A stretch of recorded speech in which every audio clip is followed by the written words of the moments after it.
E aí, fanáticos, tudo certo com vocês? Eu sou o Brian, e hoje vou falar de um daqueles filmes que dividem opiniões: Independence Day, O Ressurgimento, a sequência de um dos maiores clássicos dos anos 90. Uma sequência que, sinceramente, ninguém pediu, mas aconteceu. E quando ela chegou, acabou decepcionando muita gente. Então segura aí, porque hoje eu vou trazer os pontos positivos. Sim, eles existem. E depois vamos explorar as principais críticas, que transformaram esse filme em um exemplo perfeito de continuação desnecessária. Bora nessa? Oh my God. Something only you might understand.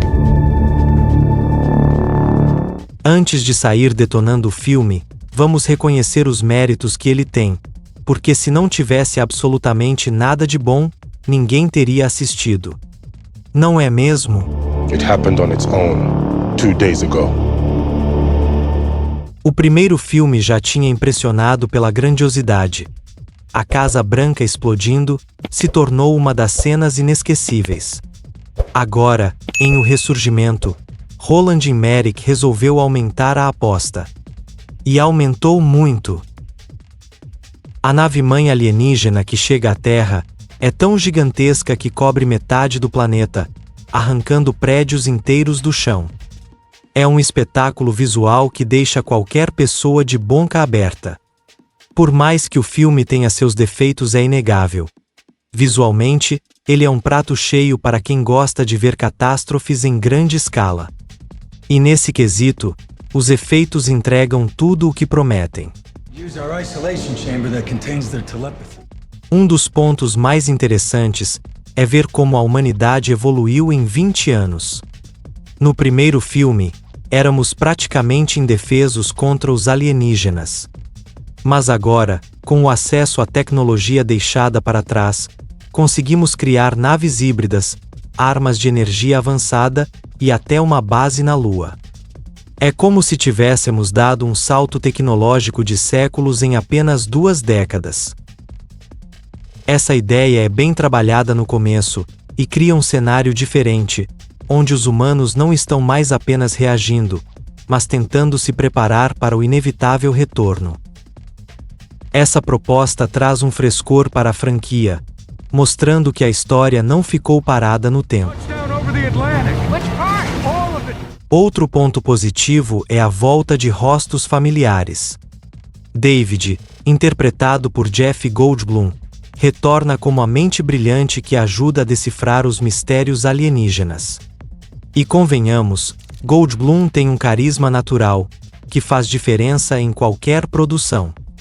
O ex-presidente Whitmore, vivido por Bill Pullman, também retorna, ainda traumatizado pelos eventos do passado, mas disposto a lutar mais uma vez. E claro, não dá para esquecer o cientista interpretado por Brent Spiner, que voltou dos mortos de maneira um tanto forçada, mas que trouxe energia para o filme. Esses personagens ajudam a criar uma ponte direta com o primeiro longa, despertando a nostalgia de quem assistiu lá nos anos 90. Highly unlikely. Clear! Se você é daqueles que não quer pensar muito e só procura por 2 horas de ação desenfreada, O Ressurgimento cumpre bem esse papel. O filme não perde tempo com muita construção. Em poucos minutos já somos jogados no caos, com alienígenas chegando e o mundo entrando em colapso. Para quem busca entretenimento rápido e explosivo, esse ritmo acelerado pode ser visto como um ponto positivo. Mas, como todo mundo sabe, não é só de destruição e nostalgia que vive um filme. E aqui, infelizmente, começam os problemas. E não são poucos. Eu vejo em sonhos. Aqui está o primeiro grande tropeço. O capitão Steven Hiller, interpretado por Will Smith, não foi apenas um dos protagonistas do primeiro filme. Ele foi o motor emocional e carismático que segurou boa parte da narrativa. Sua mistura de humor, coragem e improviso deu uma humanidade enorme à história, equilibrando o tom agitado com momentos leves e inesquecíveis. No segundo filme, sua ausência é justificada com uma morte em acidente de treinamento, mostrada apenas em uma foto. Foi uma solução preguiçosa que não trouxe impacto dramático algum. O problema é que nenhum dos novos personagens conseguiu preencher esse vazio. O filho de Hiller deveria ser o herdeiro natural do protagonismo, mas sua performance foi apática, sem energia ou carisma. E Liam Hemsworth, que já vinha tentando emplacar como herói de ação, entrega um papel genérico de piloto rebelde. Patricia Whitmore foi uma das menos apáticas. A filha do presidente, que deixou a Força Aérea para cuidar do pai, retorna à ação quase no final, fazendo com que ela fique apagada por grande parte do filme. A falta de Will Smith foi como tirar a alma do filme. Você pode ter todos os efeitos visuais do mundo, mas sem um protagonista forte, a conexão com o público se perde. Se tem algo que derruba o filme de vez, é o roteiro. A impressão é que os roteiristas quiseram abraçar tudo ao mesmo tempo.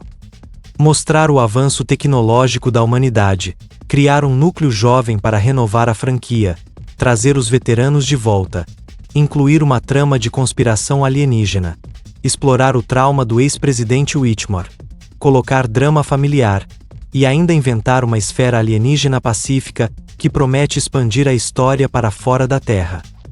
É tanta coisa acontecendo, que nada se desenvolve de forma satisfatória. Tudo parece raso, atropelado, e sem espaço para gerar emoção real. No fim das contas, ao tentar ser maior e mais ambicioso, o filme se perde em sua própria bagunça, deixando de lado a simplicidade que fez o primeiro funcionar. Uma história direta sobre sobrevivência humana contra uma ameaça esmagadora. Com certeza. É bem maior que a primeira.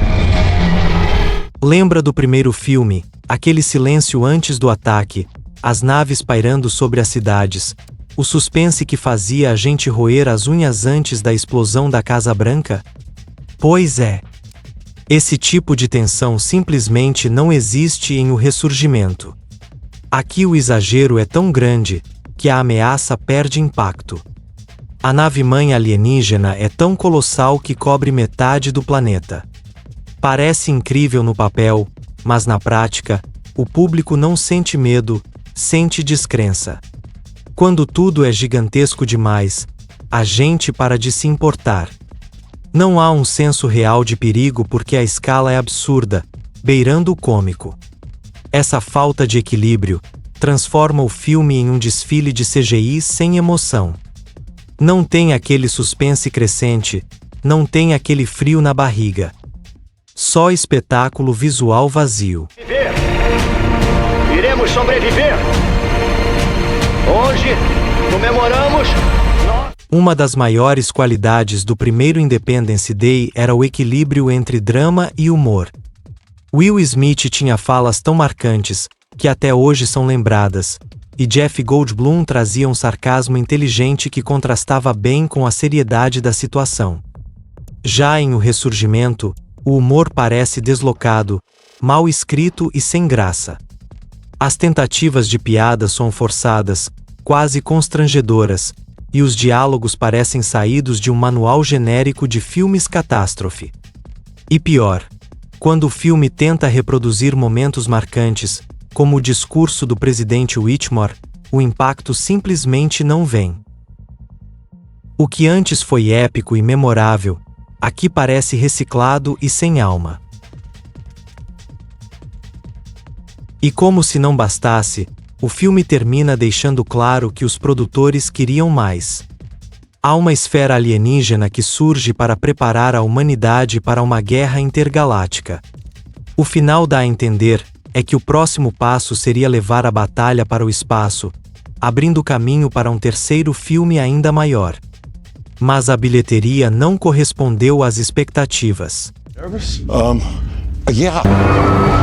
Com um orçamento de 165 milhões e uma arrecadação mundial de 389 milhões, o ressurgimento não foi exatamente um fracasso, mas ficou muito abaixo do que o estúdio esperava. Resultado: a sequência planejada foi engavetada. Ou seja, ficamos com um final em aberto, que não leva a lugar nenhum. Uma provocação para algo que nunca aconteceu. Isso deixou a experiência ainda mais frustrante para quem esperava uma conclusão épica.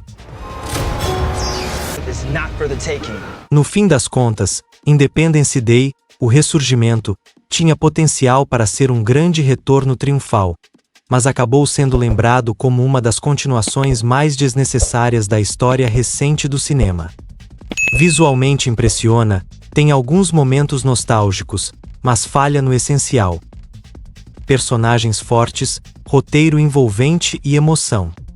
É um filme que até pode divertir como entretenimento, mas não chega nem perto da mágica do original. E você, fanático, o que achou desse filme? Conseguiu se divertir ou também acha que ele deveria ter ficado só no papel? Deixa aí nos comentários. Eu sou o Brian, e esse foi mais um vídeo aqui no canal Fanáticos. Muito obrigado por assistir, e até a próxima.